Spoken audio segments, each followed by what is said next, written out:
Hey everyone, welcome back to another exciting episode of Attack on Productions.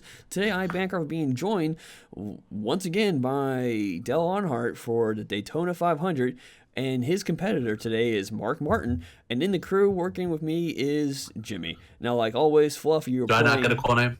Wait, we're the pit crew. So before we going further, Fluff is managing Majin Vegeta while Nick is playing Turles. So guys, click those buttons and let's go over your decks. I knew from like starting this that this was just going to be a real wall of a match to get past. Um, I, God damn it. Recurrent double strikes are just kind of the thing that like green generally hates, just because, you know, dormant potential being the best negate they've got doesn't stop the attack, and Turles goes so big. I would have to combo most of my hand out if I want to not take double strikes super early. So I know this is going to be an uphill battle either way we cut it. And Nick's a great player. Like, he's going to be able to play through and bait me into positions that aren't good. My only hope is to try to at least take advantage of those double strikes by setting up the Wait, what just happened? Yeah, so I drew up to 5 cards in hand, so I was just fixing my life by taking the card that I would have drawn first. Gotcha. Yeah, Oh, Bluff was actually cheating. Yeah, I raised hell about it, but the judge wouldn't favor it. Nick called me over. He's like, "Hey, he's cheating," and I was like, "Hey, Fluff, are you cheating?" Fluff said, "No, I'm not cheating," and slipped me a 20. I was like, "Yeah, he ain't cheating." If I was cheating, I would have made sure that I could have opened Majin Quickening. Didn't see it. I run like 10 cards in the deck that essentially play it, and did not see a single way to play it. So You must have missed that extra text on World Tree that said this also counts as Majin Quickening. I would. Yeah, so Fluff didn't read his cards, obviously. When you're Well, he when you're He playing, didn't read my cards. so the only thing that I can do here is just board the Demigras and hope that the Demigras absorbs a couple swings for me without having to take life. That's really my only plan at this point. And funny enough, I was actually thinking the opposite. I was like, he's going to keep that on board. He's going to take the life to keep it. But little did I know, he did not want to do that. This was just a shock pad that failed terribly. It's always a nice thing to have like 2 marker or 3 markers on a Demigras, and they swing into it in trying to get rid of the markers so they don't have to deal with a Frieza counterplay. Yeah. And then you'll just be like, yeah, I'll take that marker, and then you start defending it at 2, which it basically just absorbs as like a blocker for, you know. Pretty you still much. get the value, you still get, you know, the markers are there. Unless you're trying to -3 the next turn, it's not that big of a deal to lose 1 marker. Yeah. It's very nice. Yep. So what Turles tries to do, it spams the board with weenies in order to get the 3-drop Turles out, which is almost like a mini arrival, where it's an activate battle. You tap 1. If you have 2 Turles Crusher Cores in your combo areas, you can play it. And really good to play on either player's turn. You can use it for cut the combos on defense, you can use it for the offense, but you get to play them no matter what. So it's really great just to establish a board and go into like another free play with Beerus. So you did miss time the autos on the Turles. So you would had to have resolved the Turles before resolving the Raisin, due to that card's auto triggering beforehand. But I don't think it really changes all that much. Yeah, you did search your deck for the Peanut and put him into play. You might have drawn into him off of the draw 2, but then again, I don't think, you know, the RNG would have changed much. Well, funny enough, with pretty much every turn, mine and opponents, I'm always looking through my deck one way or another. Mm-hmm. So I'm constantly shuffling my deck, looking through it, drawing cards, putting cards underneath it. Like, there's a lot of deck management that Turles does. So it honestly, yeah, it wouldn't have mattered either way. It just depends on the top card, essentially. Yeah. I feel like in Fluff's case, if he did the out of order, it could have changed a lot more due to his deck being fairly combo heavy in terms of having Majin Quickening on field and having the cards in hand necessary to move up his boot chain. Yeah. Missing Majin Quickening really, really, really hurts. Mm-hmm. And I was standing over this game at the time, and I was like, okay, he's going to see a lot of cards in life, so Fluff might be more apt to take life early just to have a chance of getting Majin Quickening, which, of course, you have to take at least 4 life to put 4 cards under Majin Quickening. Right. So if I take too much damage before I get Majin Quickening, I basically put myself in kill range to resolve Majin Quickening. Quick question, because I was looking something up. You played the other twin in active mode. Did you actually swing with it, or did you put it into rest mode once you realized it? He did put it in rest mode. I remember that. Okay. Yeah. So the real quick explanation on it, when you combo with one, the Raisin will get played in active mode. Correct. The other one gets played in rest mode. So it's kind of hard to, because they both look very similar. They're pretty much the same card in and of itself. So it can be really easy to miss one of them for the other. Yeah, I saw it in active. I'm like, I think it goes in rest mode. So I wanted to do a quick look up, and I looked back over and I saw it in rest mode. I just want to make sure you didn't swing with it. That was it. So there, I should have probably just swung with that Vegeta, not take the life, and just let it be a 15,000 single strike. But I just really wanted the draw. And I didn't want to risk getting it KO'd somehow. So that was why I opted to not swing. I didn't know if Nick ran away to just pop it. So I wanted to just play as safe as possible on that and get the draw. Unfortunately, turn 2, I still do not have Majin Quickening. So I kind of realized that at that point, I have to abandon hope of resolving that and try to win through other means. And just to point out real quick, is it 3 or 4 currently in the deck before year changes? Currently 3. And so you also 4. Yeah, you run 4 Bobbity and then 2 Hatchiyak, which play the Bobbity, which play the Majin Quickening. So theoretically, in your turn hand, you should see optimally a Hatchiyak or a Bobbity or just a Majin Quickening. And I've drawn a bunch. I've taken life. I've seen 2 other cards in my life, and I haven't seen a Hatchiyak, Bobbity, or Majin Quickening. And I think it's on one of these swings where I take the life, I finally see a Majin Quickening. But by that point, I'm going to die before I can resolve. So it kind of no longer behooves me to try to... And you'll see how I kind of attempt to work around it. And it's not the best play because my field is empty and I kind of just... I don't have the gas to push the way that I want to push. And if you watch the previous video with Majin Vegeta versus Toa, you will see that with Majin Vegeta having the opening hand, it is a daunting deck to deal with. Yeah. And I think that's why you don't see it being consistent in the competitive scene due to it being a glass cannon deck where it's either it goes off or it doesn't. Yeah. And this is a prime example of the deck not going off. Yeah, I don't think that anything in this deck is a problem because it does have these just dead hands where I can't play, and then compounded by the fact that I think Turles is a really good match against this deck under great circumstances. Mm-hmm. So Nick does something that I despise. He plays the Xeno package in his Slug deck. Okay, whoa. Not the whole Xeno package. Yeah, he plays 1 Xeno card. Yeah. Just one. Is you dormant potential him? I did. Okay, yes. that's okay. I looked away to check something else, and I looked back. I'm like, why didn't he swing with those? And I'm like, oh, he probably played that negate. Just had to make sure. Yeah. I dormant potentialed, and I took the Diaz off the field with the dormant.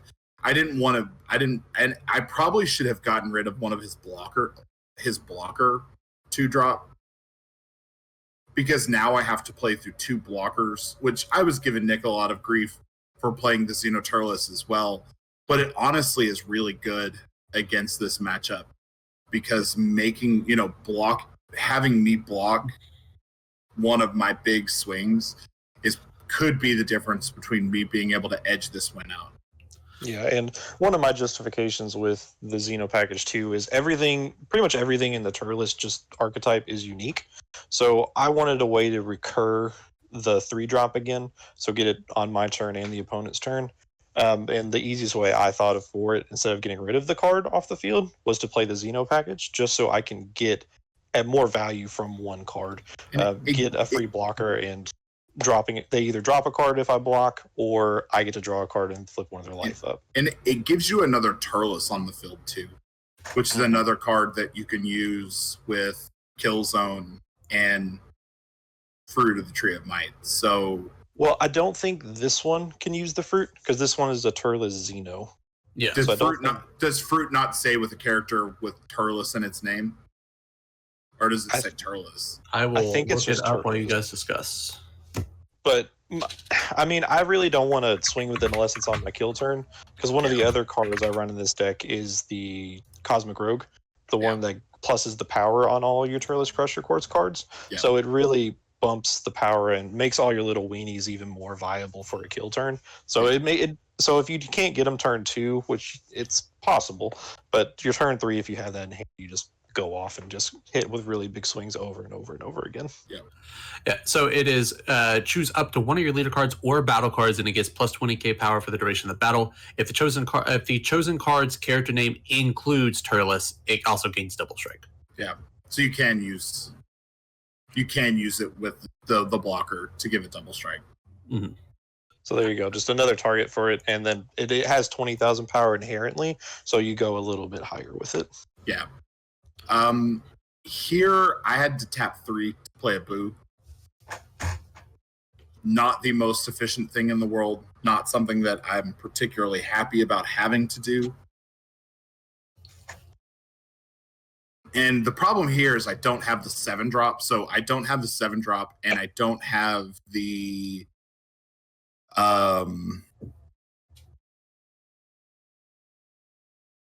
and I don't have the I didn't see Majin Quickening. So I have to kind of find a way through everything that's happening here and just make it as interesting as possible. So luckily I knew there was a 7-drop in life, so I'm able to get one to go up. The problem is that I'm only on 2 energy. I have 1 battle card on the field.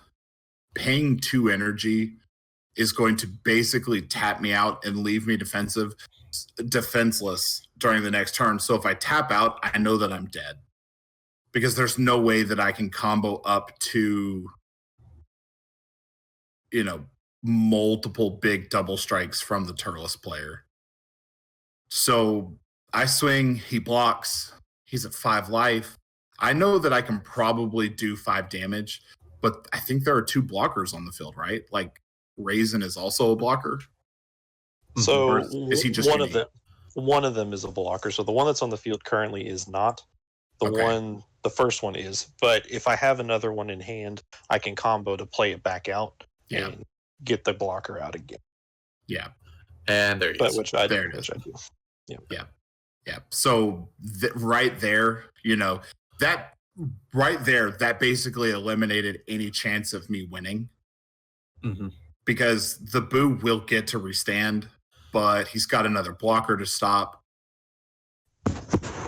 I can load up with a super combo another Vegeta to play out, but Nick doesn't have to negate to win to survive this turn, essentially, because I don't have a way to put 3 battle cards on the field. I think I even see a Bardock this time, and I'm able to evolve Bardock, but I don't have the Brawly in hand. I think I have a Belmod, but I don't have the Brawly, so I'm not able to go through on Brawly. And I'm basically running out of ways to draw because the leader is a draw. It's on its activate main, I believe, and I've already done that. Mm-hmm. Yeah. So I feel like if you dug hard for the Broly and you were able to achieve that. I don't think Nick really could have come back from that, which is just another case of RNG with Majin Vegeta. Yeah. Where if you get it, you get it. If you don't, you just don't, and you cannot get past. Well, one of the good things about Turles 2 defensively is I still haven't awoken yet. So he would have had to get me in awaken range for him to do anything in the first place. I could have combo or on my defensive step used a fruit to get my pack power up. So I could have potentially gotten there because I think I have a couple super combos in hand too. Yeah. So I think I would have been able to survive. But that's the good thing about the fruit too is it's mostly for offensive. But if you don't think you can do it defensively, and then you just save yourself from a big swing. It's a perfectly good card defensively. I mean, yeah, and there's also the chance of Fruit coming back to bite you. If Fluffhead was a way to grab his face up life and not give you a target to flip face down, it also just makes Fruit a dead card in your hand. True. Yeah.